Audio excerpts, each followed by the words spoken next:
Conformazione ottima, piompi perfetti, ma deve rinforzare la muscolatura. Inizierei con percorsi ripidi alternati ad esercizi per sviluppare il fiato. Faremo qualche camminata in acqua, controcorrente. Lo aiuterà a recuperare più in fretta. Intanto iniziamo con questo. Domani lo osserverò al galoppo e ti dirò. A domani, allora. A domani.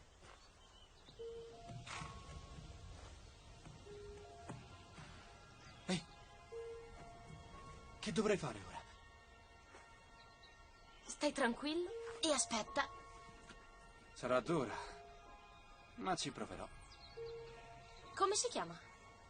33. Nome bizzarro, ma è così che l'ha chiamata il nuovo proprietario. E voi? Winston? Mika. Milan.